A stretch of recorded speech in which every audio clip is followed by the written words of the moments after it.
Hey, it feels incredible.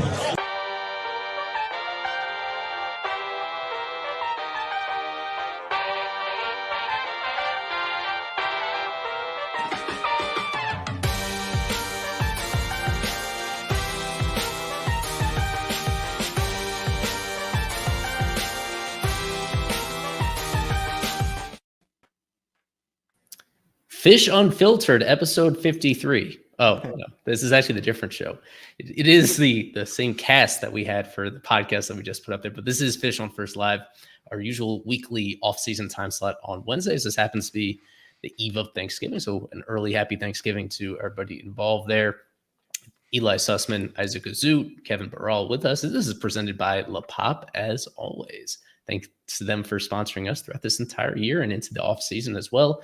We encourage live comments from everybody, including our regulars like TP Joseph and Mega. I see you guys in the live chat on YouTube. That's the easiest way for us to see. We're closing in on 2,000 subscribers on YouTube. That'd be a nice round number to reach soon. I don't know, we could make up a deadline by the winter meetings. Let's say it gets to 2K. That'd be great. I'll give away something. It's been a while since we've given away something to our great fans and our super subscribers as well. Oh, yeah, we're going to bounce around here. Probably won't be a full-length show, but it depends on your comments and stuff. What we want to start off with, the three of us had this interview with Skip Schumacher that if you haven't watched it already, that's a good thing to check out right after this show. About 40-plus minutes with Skip. It was more than a month in the making. We planned to do it in October, shortly after the season ended. The vibe would have been a lot different, considering that they were coming off the postseason berth and a lot of positivity instead of some being a bit of a crossroads for the organization right now.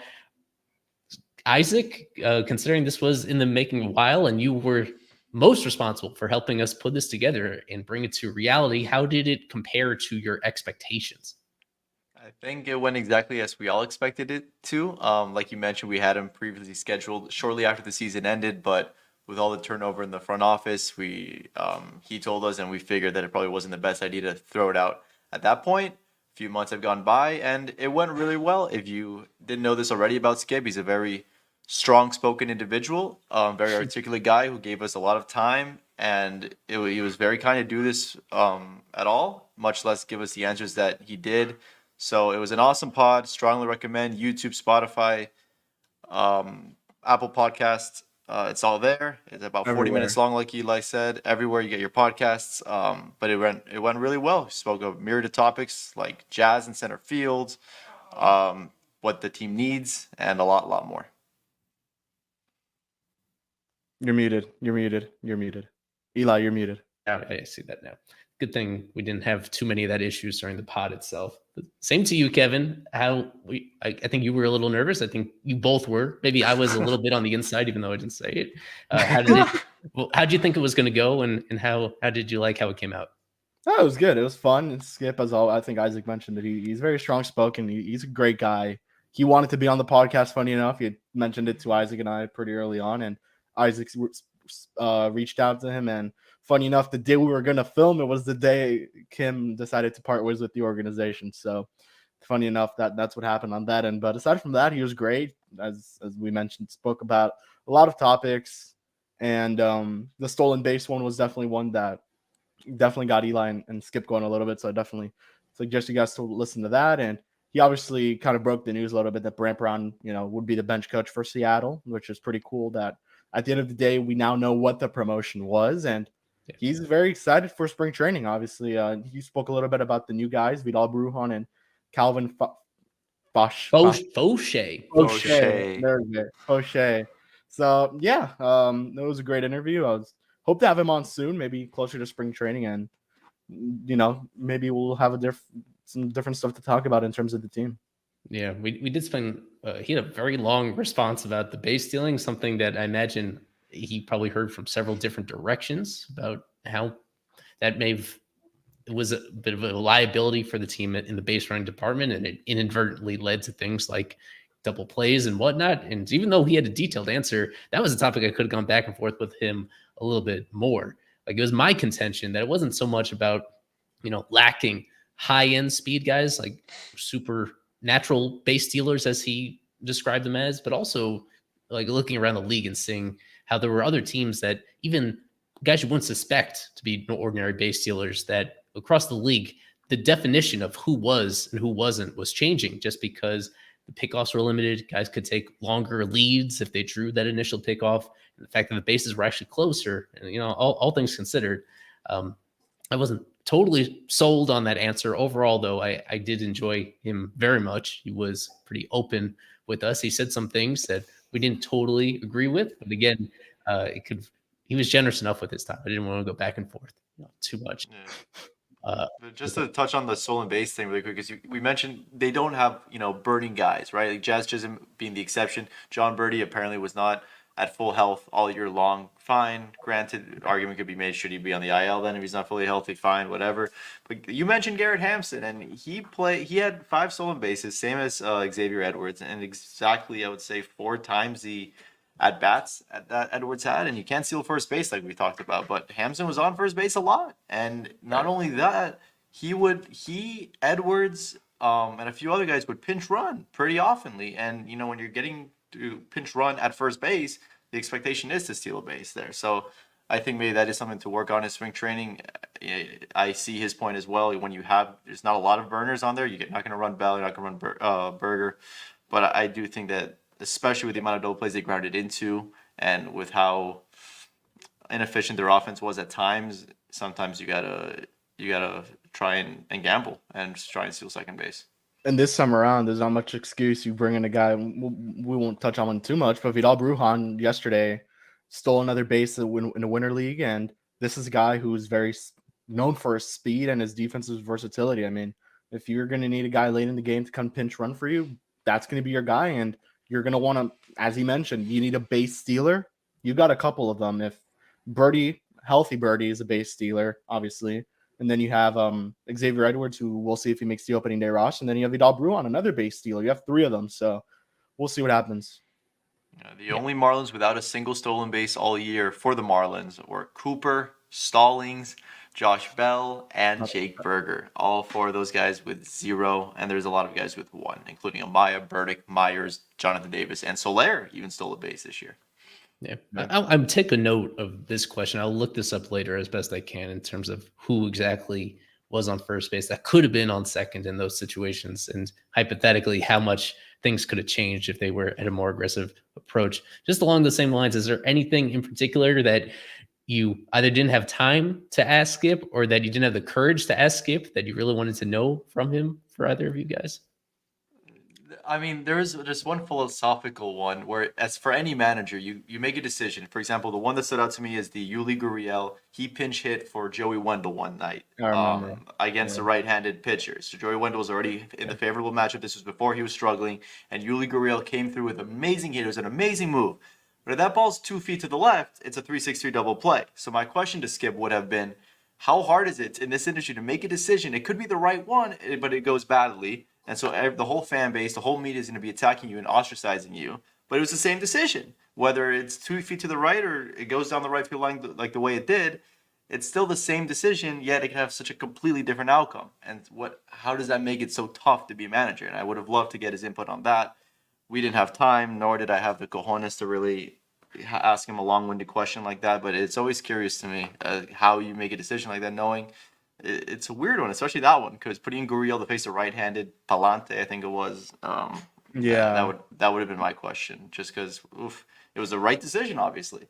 But if the ball's 2 feet to the left, it's a double play, and then it's the bad decision. But it's the same decision. Anyway. Yeah. No, there's nothing I would have asked. Now, obviously, as we go into the offseason, there'll definitely be questions for Skip. It is, a little too premature to ask him spring training stuff, but we'll have time to do that soon. So he's always happy to hop on, hopefully. Yeah. The one thing I didn't really know how to bring up or know how much people cared was his Twitter conduct. Oh, boy. But not so much so for people that aren't aware, like last month at some point, he blocked a handful of Marlins fans. He also blocked me. To me, the bigger story was that some Marlins fans out there, like actual reasonable-minded people, as best as I know them, found themselves unable to access his Twitter account. I think my bigger question was about how he uses social media as a manager. Most major league managers aren't even on that platform. Don Mattingly, not on Twitter for sure during his Marlins years. Mattingly charities. Because there's nothing good that comes of that. As you touched on, Isaac, like no matter what he does in any moment, if anything goes wrong, like the vitriol is going to be out for that manager, even if they are one of the better ones in the league. And by most measures, Skip was this past year. I find it interesting that he does use it as much as he does and checks that stuff, just knowing that there's not a whole lot of positivity that comes from there. So I'd be interested about, how he would, why he thinks that it's for somebody that is as busy as he is. What value he gets from it when he's in this particular position where it's a pretty thankless job. There's not going to be, there's people congratulating you one day a year when you win manager of the year, I guess 2 days a year when we make the postseason, and then when you win the manager of the year award the way that he did. But otherwise, I find it interesting that he has that he's on the platform at some sort of regular basis. We can't read his mind, but more so than the blocking stuff. I was just, that's probably something I'd bring up to him in the future, just out of curiosity. I agree. It's a lose-lose situation to be on there. But maybe it's the future. More and more young managers are getting these jobs, and maybe that's the way they'll all be. Talking with the young media like Kevin and myself, and explaining decisions and seeing what the fans are saying. For some reason, I guess Skip Schumacher really values some of the fans' opinions and some of our opinions even as well. So A lot, I don't think it's a bad thing that he uses it. The blocking, you know how I feel about blocking. I'm not a huge fan of that, blocking anybody. But maybe it is a future where a lot of young managers will start using social media like that, sort of the way the president does, Before we get out of here, I meant to play this earlier about Skip talking about Brant Brown for him going to the Mariners as their new bench coach. I thought this clip was pretty insightful about what he did that probably most fans weren't aware of, about his impact during his one season in Miami. First of all, whenever you get a promotion, he's going to be the bench coach now over in Seattle. That's a good thing for our organization. As much as I hate losing guys, I'm happy for Brant. He was really good at bringing in and being collaborative with all the coaches, minor leagues and big leagues. He set the tone in spring training. He had, barbecues, at the hotels with all the hitting coaches, right? And just to get that camaraderie so we could speak the same language up and down the system. And it wasn't just AAA is different than AA, different than A-ball. Like every guy in the minor leagues knew what to expect when they got to the big leagues, if they got to the big leagues, because it was the language was the same. Brant's one of the smarter guys I've been around baseball-wise. Grateful that, we had him, but I think he left this place better. And I think, we're going to take a lot of what Brant used and apply it this year as well. Do you want to take a moment, Isaac, to defend your guy, Alex Ferrer, who in our chat is getting some negative commentary? Oh my God. I think generally we're a big fan of Alex, and we think he's very funny, even if Funniest guy on Twitter. It's that putting someone like Ferrer aside, anybody that you don't like on Twitter or puts negative stuff, I suppose, you can simply mute them. You can simply not follow them. And if you still see them on your timeline, let it happen. And Alex Ferrer's case, he's a very funny guy. And the thing about him is that he's smart because he knows what goes on. He's realistic about this team. He's realistic about the market. He's realistic about the payroll.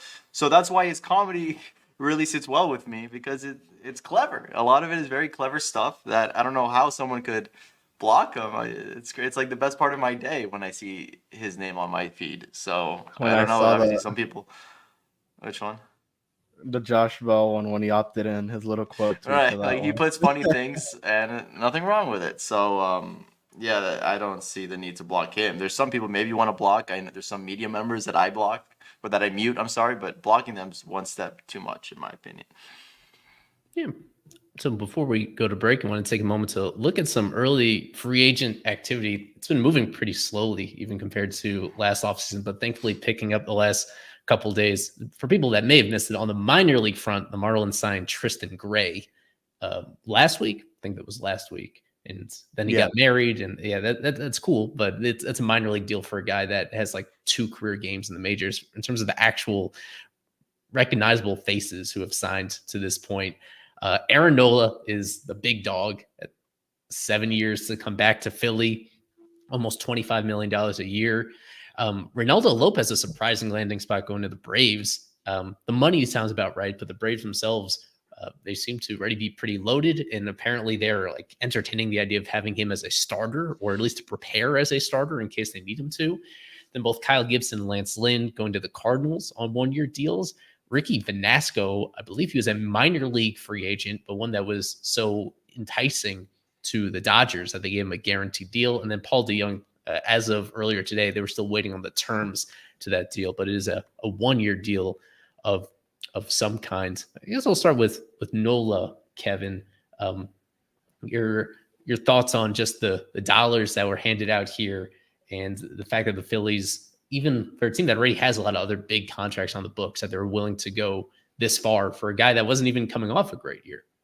Yeah, it kind of felt like it was pretty mutual for the most part. These guys, Nola wanted to go back, the Phillies wanted him back, and they had different dollar amounts, and it just came to meet in the middle, and that's basically what happened. He wanted, I think, 7 years, 210, and the Phillies wanted to do 7 for 150, and they met pretty fair in the middle. I do think it's a little bit too much money. I think it was a little bit too much of an overpay, but for a guy who, as we've mentioned many times privately, is just above average, and he had some pretty good years, but for a guy who I believe has a 4.46 ERA in 4.46 ERA in 2023, I think it's a little bit of an overpay, but he gets one last contract for himself, one big last contract, and he's earned it. He's been in Philly for a very long time, and I guess it's well deserved on his end. He had some very nice years for Philadelphia. Looking back at, you could look at 2022, even 2018, where he was really damn good. So yeah, good for Aaron Nola. He's pretty damn good pitcher. He's always been a hard guy for Miami to face, and we'll be seeing him in the NL East for 7 more seasons at least.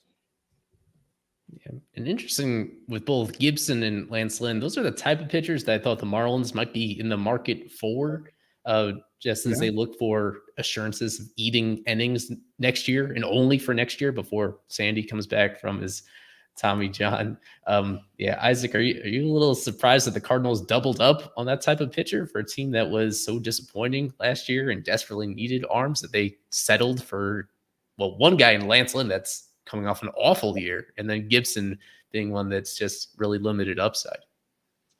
Yeah, I mean, if you look at their 2024 projected rotation led by Miles Michaelis, followed by Kyle Gibson, Lance Lynn, Steven Matz, and Zach Thompson, it's safe to assume they're probably, for lack of a better term, punting next year. I don't think that's a very competitive starting rotation. Who knows? It's a long offseason. There's a lot of trades to be made, and they have some tradable assets for sure. Maybe they match up with the Marlins in a certain way. But yeah, I guess that's what you do when you're not planning on being competitive. Gibson maybe has good value, but Lance Lynn, the way he pitched towards the end of last year, was he gave up 4 home runs to the I think that should tell you. I think that should tell you everything you need to know at Lone Depot Park, I might add.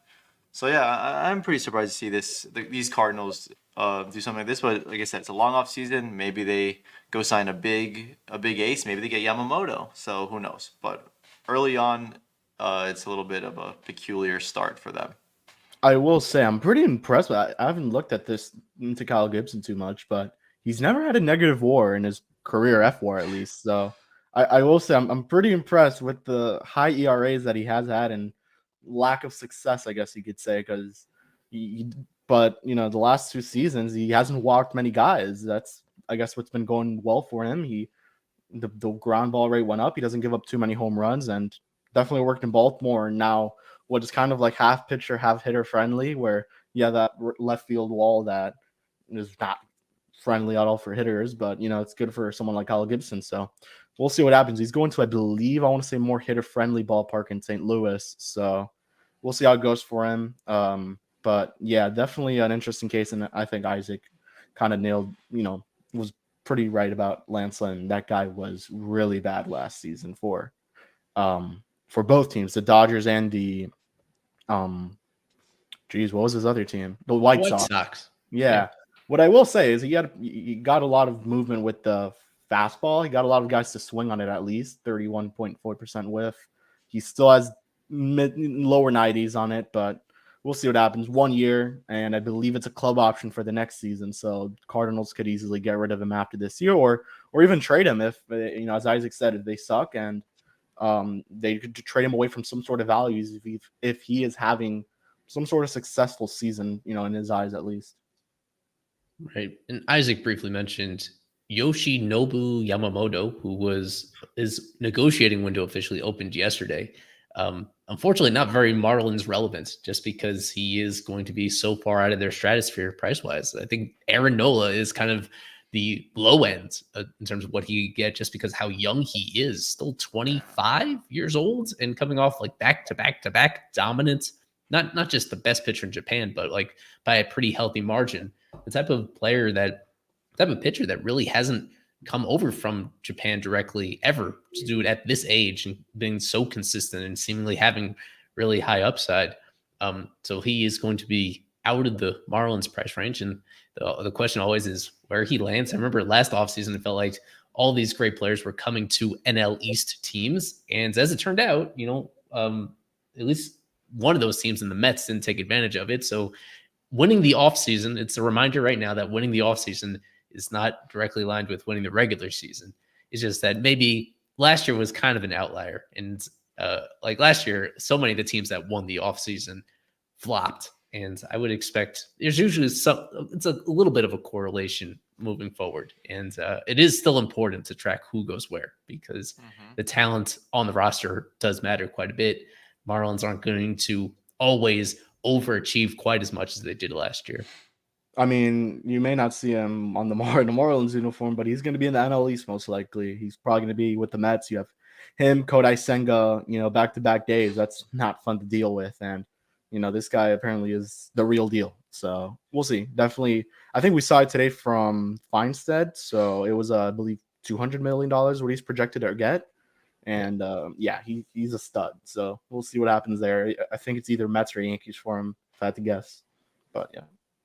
Yeah, and Feinstein mentioned that other Japanese pitcher that I'm not as familiar Imanoga, with. I think is his last name. Yeah, well, I'll have to double check how to pronounce it. He's somebody that could be more affordable potentially, but unlikely to be in the Marlins price range either, just because of the length that he's looking for on there. Yeah, regarding Yuli Gurriel, not officially retired yet, as far as I know. I think people suspect that could be the case. This was his second straight struggle season, where he'll be turning 40 in the middle of next season. So assuming that once he won't be getting any major league deals, we don't think it would have to be a situation like last year where it probably depend on, maybe he goes to spring training with a different team and tries to earn his way on. And if he doesn't, maybe he retires. That's just speculation though. Yeah, most likely kind of waits it out, sees if anything happens for him. Maybe a late, signing during spring training. You have a couple injuries pop up for any team and they'll call up Yuli Gurriel, I guess. So Jose Iglesias is still a free agent, right? Yeah. Yeah, right. You're more of Kevin's guy, but he was. I remember that whole saga where I preferred to have him on the team, and then that made no sense. Yuli made it, and Yuli was good early on, but then as it turned out, Yuli was not very good. So ultimately, it was a lot of focus on something that ultimately wasn't that important. And by the end of the year, only thing that Yuli was doing was holding back Troy Johnston. Oh, I guess the one thing, circling back, this just reminded me, one thing with Skip that we probably should have brought up more is that he admitted that Anthony Maldonado was like on their radar as a call-up possibility last year. I don't think that was really ever like specifically mentioned by either him or by Kim at any point last season. It was kind of an obvious thing because he was so dominant down there.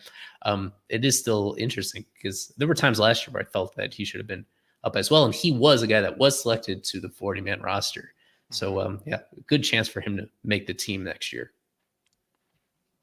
Absolutely. Right-handed relief depth, baby. Him and Fauché.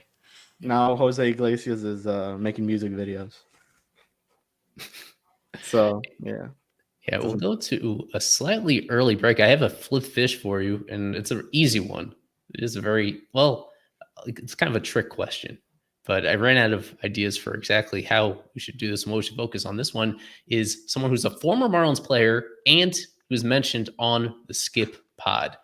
Oh, boy. Oh, I know. Oh, no, that can't be him. Yeah. You know, do you pay me a royalty every time you use Flip Fish without consulting me first, Mr. Eli? I thought you said you prefer it this way, where Yeah, you don't know going into it who's going to be. Yeah, somebody that had a few different positions, an outfielder, some first base, kind of a part-time player in the majors. He's long retired now, and he played parts of 5 seasons in the big leagues, including with the Marlins. Well, he played with the Marlins for part of it. He played for other teams in addition to the Marlins, not a Marlins only guy, but a short career, as you see, replacement level. And that's if you're rounding up slightly I know below. who he is. Okay, well, we'll go to break. People in the live chat, you're encouraged to try to guess as well if you have it. Chandler has an interesting guess, but that is not correct. We'll bring that up on the other side of the break. Back in 30 seconds with the reveal. Please stick with us.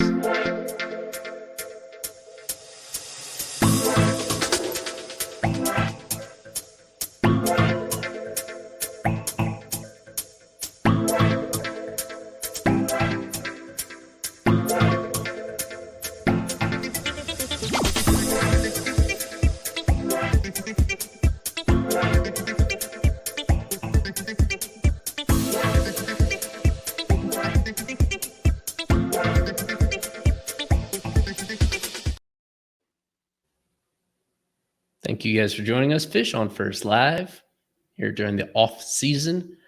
We had a new flipped fish, as we usually do on most episodes, a former Marlins player who was mentioned on our Skip podcast. So we appreciate everybody that listens to the podcast. No, but you actually didn't have to listen to it to know the answer, because we brought it up again on this show. It is Brant Brown, who played for the Marlins in 2000. You kind of gave it away when he said Marlins. I was like, oh, Brant Brown. Yeah. Brant Brown.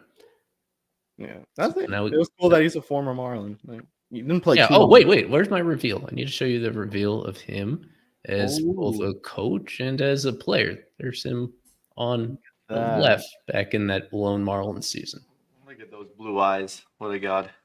Yeah, we thought very highly of Brant and wishing him all the luck in Seattle. And it might not be long until he gets make the step to bench coach. You're pretty close to getting a managerial shot yourself. So he's been around a long time between both player development and coaching, and obviously playing beforehand. Might not be too long before he gets a shot to manage somewhere. Yep. Yeah. So what else did I want to get into on here? Oh, I dug up. No, let's do the Trevor Rogers thing, because right before starting the show, I came across this interview that Trevor did. He's from New Mexico, for people that don't know. And so back home, he did like this extended podcast with a local host down there. About a 45-minute conversation. We'll link to it in official news tomorrow. So if you go to fishonfirst.com tomorrow, we'll have the full link to that interview for people that are interested in hearing it. One thing he brought up was his injury, because he had multiple injuries last year. For people that have not been following this closely, he hurt his biceps in mid-April, and he talked about this on the pod as well, that he originally hurt it. He was feeling it, and then he made a start. He tried to pitch through it an entire game, and that didn't work. Right when he was set to come back from that biceps issue in like early June, I remember we had a lot of conversations about, a 6-man rotation, maybe? Do you really send Yuri down? Is a big thing, because it felt like his return was imminent. And then he had this really bizarre setback to his lat in his non-throwing arm, his right lat. So this is his first time on camera speaking pretty in detail about that awkward second injury that ultimately cost him like the last 4 months of the season. My last rehab start before I go back, I was on the bullpen getting ready. About 5 or 6 pitches in, I lift my arm up to pull down, and I feel a pop, like my low shoulder, upper lat, and my arm felt like it's dead. Wow. So I catch the ball. For me, I've never felt or heard anything like that, and I thought it was just like cracking your knuckles. So I'm like, okay. I went to throw another pitch, and I got to hear just immense pain. Man. I spiked it, and I'm like, okay, there's something wrong here. Dang. So get an MRI, and I partially tore my lat off the bone. So all the doctors I talked to said I've seen it plenty of times on a throwing shoulder. Like, this is the first time I've ever seen it on a non-throwing shoulder. So it was kind of like questionable as far as my return to play because Really? it's like as it could be 4 weeks, it could be 6 weeks Oh, because yeah. it's not my throwing arm, so I can get back a lot quicker. But it healed super slow, and it took 4 weeks became 8 weeks, 8 weeks became 16, and so on and so forth. And so it was unfortunate, but it's just one of those things you got to learn from and get better at. Yeah, for people interested in watching it, it's the All Sports Best podcast. I think you can find it wherever pods are found. You get into it. The most important thing is at the end, he said he is 100% healthy and it's a normal off season for him. He was throwing, we could see him throwing in September when he was with the team, but to know that he's like fully back to normal is pretty reassuring right there. Did you guys have any particular thoughts about Trevor and how he fits in entering next season, given just the unusual shape of his year and how long removed he is from pitching? Where do you pencil him in right now on this rotation depth chart? They're gonna need him. I mean, with Sandy out, you need as many guys as you can. You don't know what Ryan Weathers will look like. You don't know what Edward Cabrera is going to look like, especially with his struggles. I know Skip highlighted Edward very quickly in our podcast towards the end, how good he was. But, I mean, you're going to need Trev. I mean, this is a guy who hopefully he gets it going. It kind of looked like last year towards the, right before he went out, he had that 6-inning game against Arizona where he looked really good. It was probably his best start of the season, 7 Ks, only 1 earned run. So, and then he was looking pretty good against San Francisco, but obviously, he had to come out of that game with I think it was the bicep injury. So, yeah, we'll see what happens. What I did notice, and thanks to Eli, I'm not using this tool a lot more, was the Baseball Savant pitch tracking thing, and his velo has gone down kind of every year. So hopefully we kind of see him back at 94-ish, 95, where he was when he first got going in his big league career. But yeah, Trevor's going to be big. He's going to be big piece for Miami. Right now, that's kind of what you're banking on, experience. He's been here for a couple of years now in Miami. Obviously, he struggled that 2022 season, but 2021, he looked really good. And you're kind of hoping you at least get some sort of 2021 Trevor Rogers back for Miami. Yeah, as normal as an offseason as it may be, I think it's going to be an abnormal spring training for him. So I don't know if you can just, write him in for one of the 5 spots over there. It's hard. I hope it is because, like you mentioned, Weathers, Luzardo, Brax, a lot of left-handed pitching in that rotation or long relief role, whatever Weathers falls into. But yeah, they're gonna really need him, like you said, Mr. Kevin. And until we watch him pitch, until we see him face major league batters at Roger Dean Stadium, we can't really guess. So we're gonna have to wait and see. And as much as a concern we may have with Eddie, it's kind of the same with Trev. You don't know what this guy looks like, as you just mentioned. I mean, it's hard to pencil him into rotation, but if you're banking on the experience and you're banking that he says 100% and he goes through what he would think is a normal offseason, kind of feel pretty good. And as you're going to spring training, I mean, despite losing Sandy, you still have some very good quality pitchers. Miami still may have one of the better rotations out there. And I might have been early with my bold prediction for Eddie. I think I said he was going to be an all-star. And you said many more times. He looked really good towards the end of last year. And that's something that they can fix, that Mel can fix. Like, I'd rather that be the issue than him getting hit hard. Sandy had the same issue in 2018 and 2019. I think Edward Cabrera is going to be their number 3 all year long. No trips to the minors. I think he's going to get his attitude fixed. I think he's going to get his command fixed. And I think he's going to be a pivotal part of that big league starting rotation. Yeah, I saw another article also right before coming on from a Twins site called Zone Coverage about Edward Cabrera as a Twins trade target. It went really into detail about his mechanics because to me, one thing I really dislike about Cabrera, not as a person, just as a rotation candidate, is that he's for lack of a better word, he is a clumsy guy, and it leads to not just injuries, but even from pitch to pitch or inning to inning, like the way that he loses his control. I don't know if that's fixable. If you're just inherently, it's underrated, like how much coordination it takes for pitchers to repeat their delivery as well as they do and throw 2/3 of their pitches in the strike zone. He just hasn't had that. at all. Like, and it hasn't been getting better as he's now deeper into his professional career in terms of repeating his delivery. I will link to this on our site as well so that people can look at it. It was a theory kind of showing his release point and how it changed even over the course of a single start and how maybe that could be ironed out. And I think perhaps it could, but for the time being, he's just so inconsistent with his delivery that it makes it very hard for him to get ahead in counts, and it makes it difficult for him to be efficient even when he's got his good stuff working. He's just not working deep into games because it's taking too many pitches. He's wasting too many pitches as well. His form. My best prediction is that I wouldn't be relying on Cabrera as a significant part of the rotation as well. This is stuff that could be addressed. I'm just tired of people comparing him to Sandy, saying that he has ace potential. Like, there's a line in the middle. Without actually saying that he has all the potential in the world. Like, there's an in between with him, considering that this lack of control is a pretty big concern. That even when he's had success, it's been in the back of his mind. No, I think there's definitely a ceiling on him.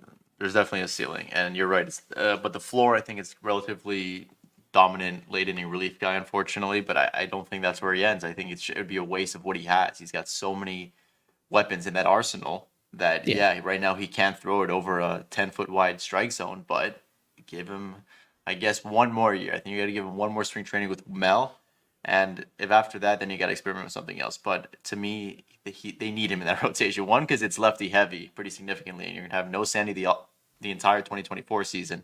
So you need him, and like I said, that changeup is nasty. 94 miles an hour. He's got a sinker that moves like a bowling ball, and he's got a pretty nasty curveball that if he uses the right way, it's a great waste pitch, and it's a great get me over strike one pitch. So I think he's just got a lot of weapons that I think would be a waste in the bullpen. You mentioned right-handed pitching. I love this comment because Max Meyer's a righty, and I know you're not a big fan of Max Meyer. Isaac, he's the guy that put in the bullpen. He's the one to put in the bullpen. A two-pitch guy. Eli and I are believers in Max, and we think he has a good chance to pan out as a starter. For now, I think with him, he still has a lot of. We haven't seen him not fail, but we just haven't seen enough of him to rule out the idea of him being a star. We've seen a lot. We've seen him be great starting pitcher in the upper minors and somebody that was just getting his feet wet when he had this injury. And thankfully it's an elbow issue and not a shoulder issue. So now he actually just posted another IG story, I think yesterday, throwing. He gets like a little taste, literally one pitch side view of him throwing. We'll see how that goes. This is a more complete look at the rotation depth chart for people that are wondering. Beyond those just top 5 guys, you have Max, you have Ryan Weathers, you have potentially George Soriano, depending on how people feel about him getting stretched out. I like him as a reliever. That might be a little much, but as a starter, you believe it or not, you still have Sixto Sanchez on there. He still exists.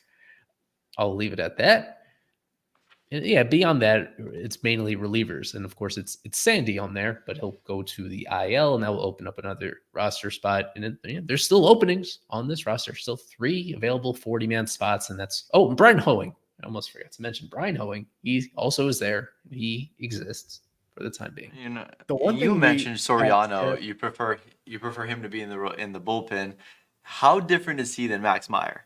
How different are those two guys? I think his slider is maybe a little bit worse than Max Meyer's. I think Soriano's got maybe as good of a fastball. How different are those two? They're the same height, I think. I think Soriano might be a little bit taller. And when you're looking at long-term rotation pieces, usually the ones that are 6 foot and below don't end up that well unless your name is Pedro Martinez, the one who Sixto Sanchez was compared to. So I think Max Meyer is the clear bullpen. Put him in the 9th inning or 8th inning right away. He's Tanner Scott from the right side. George Soriano, Edward Cabrera should be in the rotation. He's 6'4" and 5 pitches. In the upper minors, was walking almost 8 guys a game. No, he wasn't. In 2021, in AAA, AA, single A, he was walking under 4 per 9, and he was striking out 14 per 9. That's fixable. That's fixable. Okay, he went down in a weird way. I don't look at those stats in the 2023 AAA at all. And he was walking under 4 again in AAA this year as well. So I don't know what you're saying. But no, I think Cabrera's a 5-pitch guy. He's got the height. He's got he's gotten hurt as well a little bit. But to me, I would put Meyer in the back end of that bullpen right now. No, I I still do think want he's to very good, mention but that Skip did also mention that we would be seeing Yuri a lot more than what he pitched this time around, which I found very encouraging. So definitely means that they're going to stretch him out. And I don't know what his limits will still be in terms of obviously innings during the game and pitch limit, but we'll be seeing a lot more of Yuri Perez. He's definitely going to be one of the bigger pieces on this rotation, probably as big as ever, especially with Sandy out.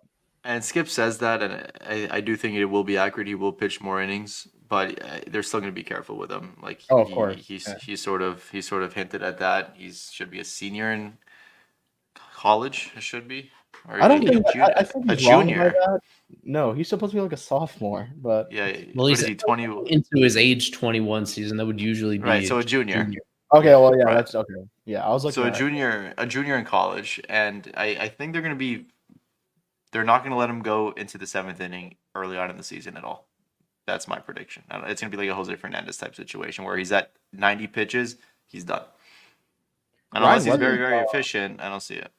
I do want to quickly shout out Ryan Weathers because he had a great finish to the year, and that Pittsburgh start, obviously. Yeah, I know one start. The one but yeah, game. again, it was encouraging. It's nice to see what he could look like, in a full season. And I will say the pitch velo did go significantly up compared year by year. It's at 95 now, the fastball, so it's encouraging. So Cabrera's 6 encouraging starts to end the year weren't anything special, but Weathers won against the not hangover Pirates, but the game 162 Pirates was dope. I like Ryan Weathers. I think he's a good work in progress, and Cabrera, I just don't like what I see, honestly. I don't think you want to have a dude walking 6 guys a game.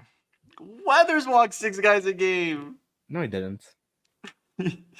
Weathers is capable of doing that as well, and He is, something but that I thought was just unfair all the time. With everyone comparing it, including all these writers, comparing it to the Luzardo trade. Okay, because they're left-handed pitchers who I guess had high prospect pedigree, and I guess we're coming off rough major league careers at that point. I think Luzardo was a much more polished arm than Weathers was at the time of the trade. I don't love the trade. You're not wrong at all.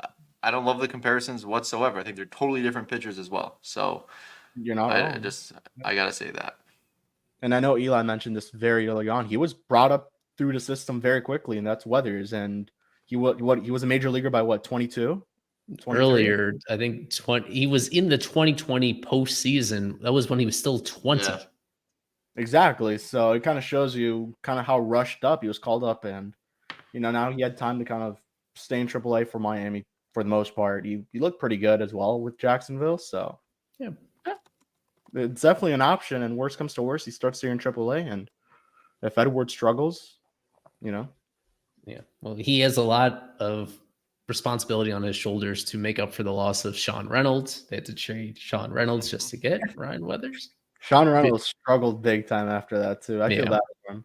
Right. By the way, Weathers walked more guys than Edward Cabrera in AAA this year. Just FYI. Well, I wonder why. Because Weathers made more starts, bro. It's a bigger sample size. Okay. Go Not ahead. wrong. Yeah, maybe you're looking at total walks instead of walk rate. No, I'm looking at walks per 9. But no, overall he's done a decent job. But he also has with the Marlins, he walked 8.3 guys per 9 in the big leagues. That was a AAA? Oh, in the major league. That was like what, 3 starts? Yeah. Yeah. Very small sample, but still. Super small. The Pacific Coast League is just an awful place to pitch. I'm grateful that the Marlins have all their affiliates in leagues where the conditions aren't that extreme. It would give me a headache if I was covering a team that sent their prospects to these really extreme environments where the stats don't mean anything just because they're so out of whack, and guys have to completely change the way they perform over there. Yeah, with the Marlins, it's not quite as extreme with any of the affiliates, thankfully. You can make the case that those stats do mean something if the pitchers are succeeding, because it definitely shows that, right. It definitely means something. I'll say that. Yeah, especially the Marlins were when they had a New Orleans affiliate. It was their ballpark had like pretty normal conditions, but a lot of the road games were in those extreme parks.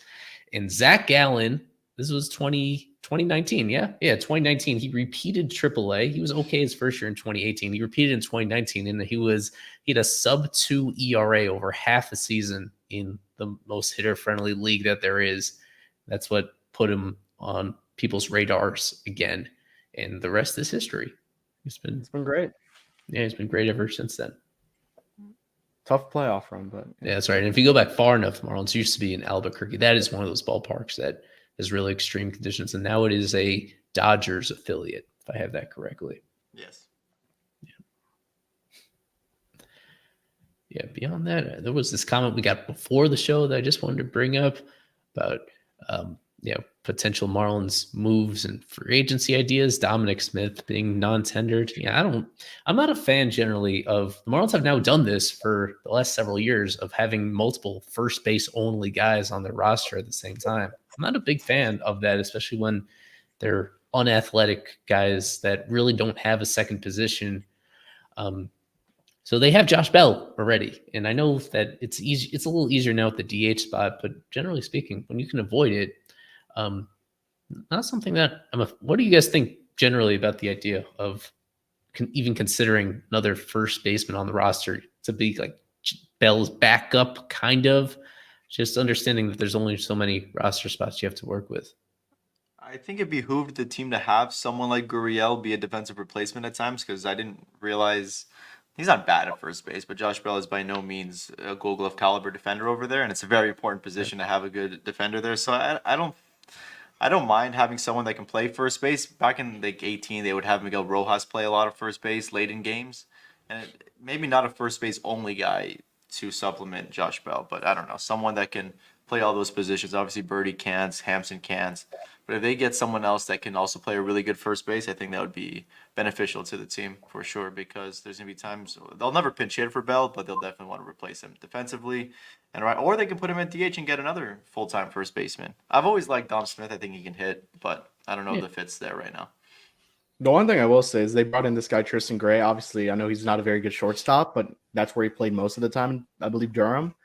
But that's kind of the guy you would like to have. He could play first base. He could kind of play everywhere, and he has a pretty good bat. Obviously, we don't know if he'll make the roster, but definitely someone I like. Dom Smith, I know, Isaac, you like him a lot.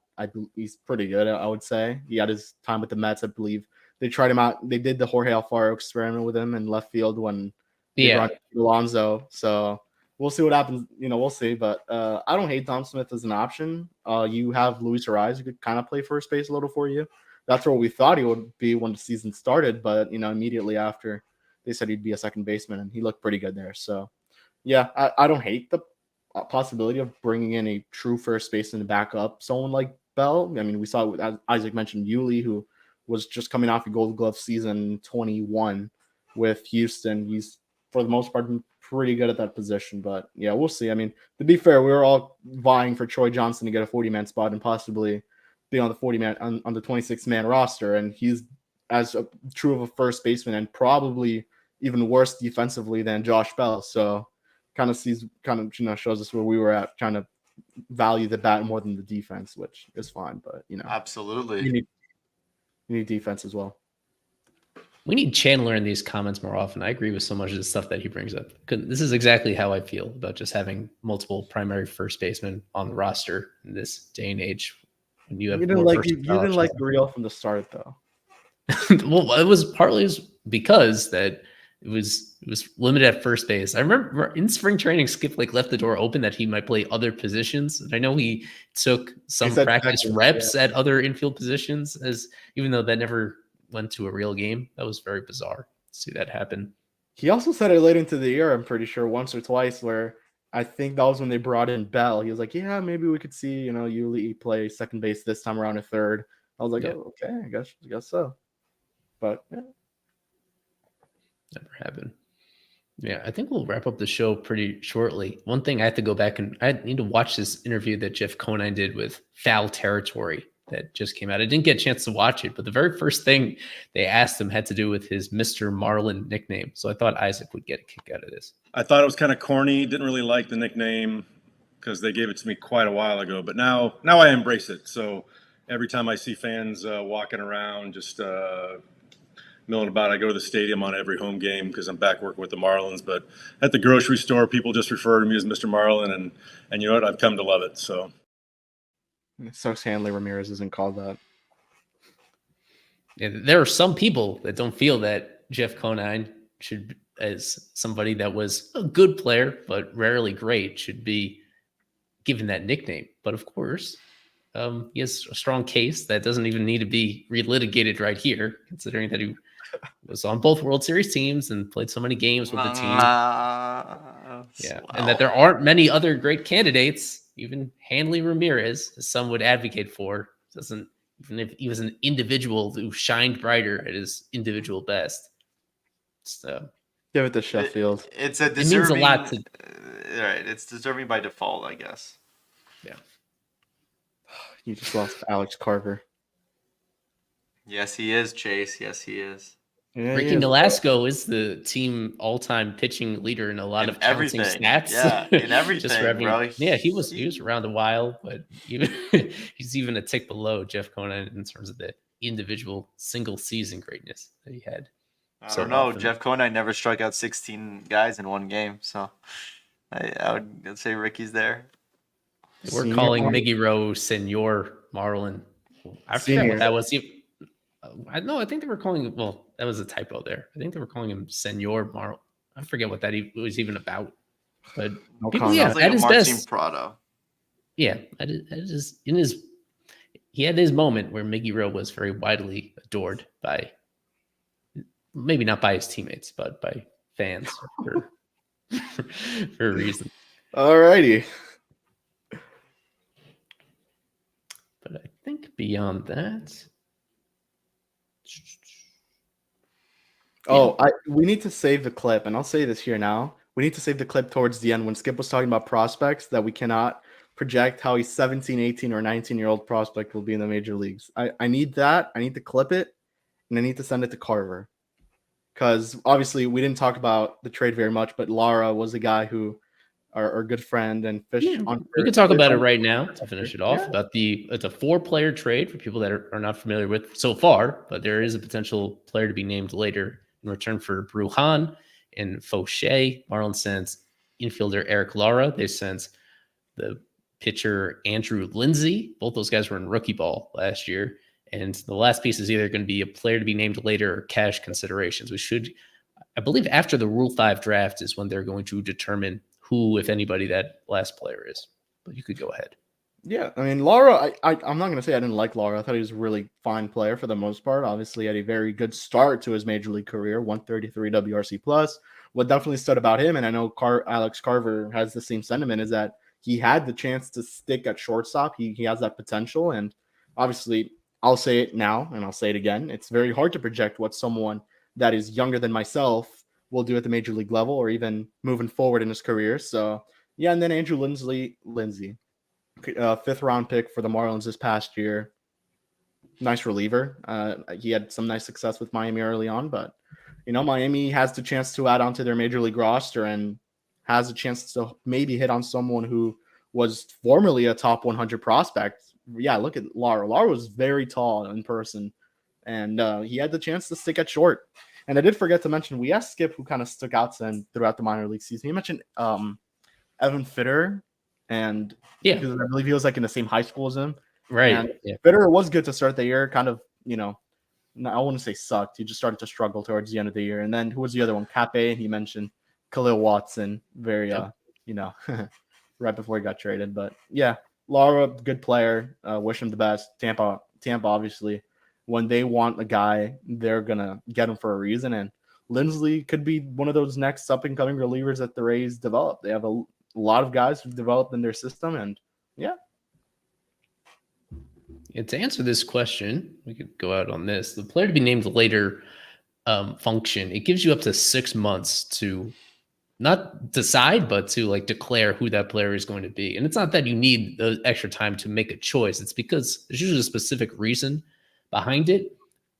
As best as we can guess, we believe that the milestone here is the Rule 5 draft, and that the player potentially involved would be one that is the Marlins left unprotected for the Rule 5, And yeah, so one of it, I hope it's somebody on a lower caliber than Troy, but we will find out ultimately.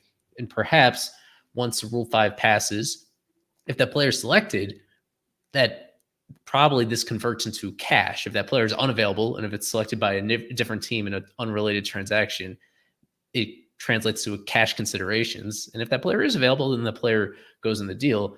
This is similar. I believe you could say it's almost identical to a trade last year that the Marlins made with the Mets to get Jake Mangum. Jake Mangum, if my memory does serve, wasn't he a player to be named? I'll have to double check this. He was player to name later. Yep. It was right. It was during the Rule 5, that either during or like seconds after, but I do remember that. That was the Eliezer trade, I want to say. Yes. Eliezer Hernandez and Jeff Brigham. Eliezer did not pitch for the Mets at all last year, and he's now a free agent.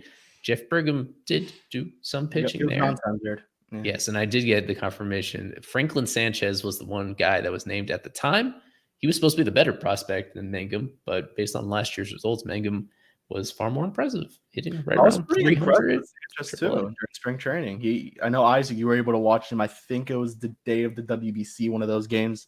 We weren't there, but Frank Sanchez made his, I think, spring debut, and he looked pretty good. He was mainly known for his hat falling off, but he had a lot of velo, and he struggled. I know he had injuries, but he struggled, and hopefully he kind of bounces back. He was someone who I was actually pretty excited to watch this season, especially.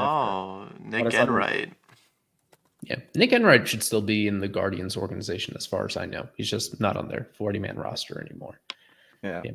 So the countdown begins, only 2 weeks away from the Rule 5, and Isaac may be there in person. He may be not. I don't know. If you actually want to attend that aspect of it, that's usually the least interesting. Of course I'll be there. I gotta see which team gets Troy Johnson. Yeah, we'll figure it out as it gets closer. Isaac will record it for us. But I do want to mention very quickly before we end it, I'm sorry. I'm very on the Rule 5 draft topic. I'm very surprised Nasim is getting as much attention as he has been. And I read the Baseball America thing, and they're pretty head on about it. He mentioned that he's not ready to head on with be pitching, but he's someone who they could use as a late inning replacement, the base running. This is a guy who's totaled, I think, 100 stolen bases between 2 minor league seasons, if I recall, and he's pretty good defensively. But I'm very surprised if a team will take him, because you're going to rely at some point on the bat, and I would be pretty shocked if someone does take him. Honestly, I know you would assume he's added to that reserve list of 38 players, but if he is taken on the big league team and he doesn't perform, obviously they bring him back. But I'm surprised he's getting as much attention as he has. I like how we get 2 contrasting takes in a matter of seconds. TP Joseph says the A's are going to take Johnson right away. Then Chandler says he's not going to get picked at all. We'll find out as they get closer. He is, in terms of just offensive performance, he's pretty much the best player available considering the year that he had last year. But he's also older than even you guys are. He's older than Isaac is. Is he older than you, Eli? Yeah. He's not as old as me. Not quite. He's older than... No, he's not. Yeah, he's older than... No, he's not. Never mind. He's older than Carver, but no. He's ready. He's ready for a new challenge one way or another right there. But yeah, we got a full hour out of this. This is fun stuff. Fish Unfiltered, episode 53. We call it. But yeah. Fish on first live. Yeah, so I think next week will be a Jeopardy episode, the first time in a while. Still going to get some clarification as to whether I'm going to be the quiz master or whether we have a guest actually make the questions and I compete on that. But that'll be the same time, same place next week. So a diversion from our normal programming in order to do some trivia, the calm before the winter meetings fire up the following week. And we hope most of you guys are in there to tune in. Yeah, thanks guys in the chat for bringing us some great questions and commentary with Isaac, with Kevin, and Eli Sussman. Fish on First Live, presented by La Pop. We'll talk to you guys soon. Go Fish.